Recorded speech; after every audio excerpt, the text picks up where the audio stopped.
भारत सरकार ने goods and service tax यानी कि जीएसटी के नियमों में बड़ा बदलाव किया है। 1 अप्रैल 2025 से इनपुट सर्विस डिस्ट्रीब्यूटर यानी कि आईएसडी सिस्टम लागू होने जा रहा है।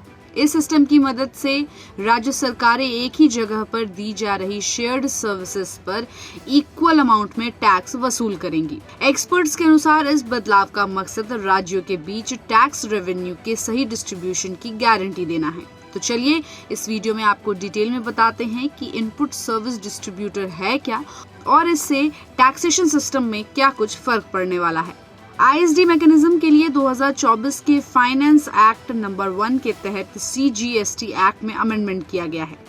ये मैकेनिज्म कई राज्यों में काम करने वाले बिजनेसेस को एक ब्रांच या हेडक्वार्टर में कॉमन इनपुट सर्विसेज के इनवॉइस को सेंट्रलाइज करने की इजाजत देता है।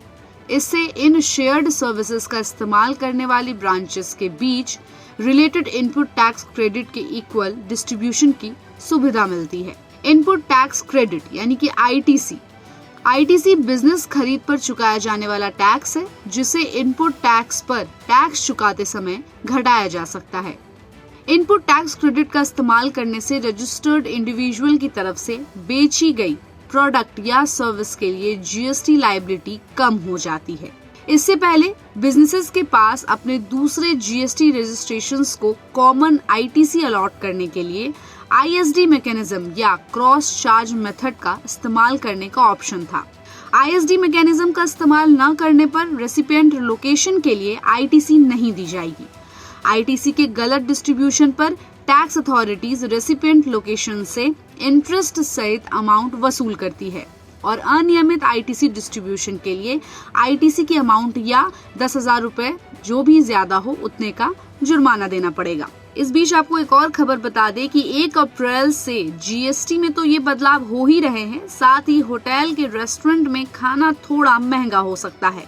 1 अप्रैल से 7500 रुपए से कम रूम किराए वाले होटल के लिए 18% जीएसटी के साथ इनपुट टैक्स क्रेडिट यानी कि आईटीसी लेने की सुविधा उपलब्ध होगी।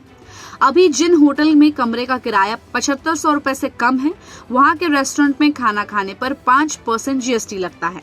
अगर ये होटल वाले 18% जीएसटी के साथ आईटीसी की सुविधा को अपनाते हैं तो यहाँ के रेस्टोरेंट में खाना महंगा हो जाएगा। 1 अप्रैल से पुरानी नॉर्मल एवं इलेक्ट्रिक कार की बिक्री पर 12% की जगह 18% जीएसटी लगेगा। वहीं सेकेंड हैंड कारों की बिक्री करने वाली एजेंसियों के लिए ये नियम लागू होगा।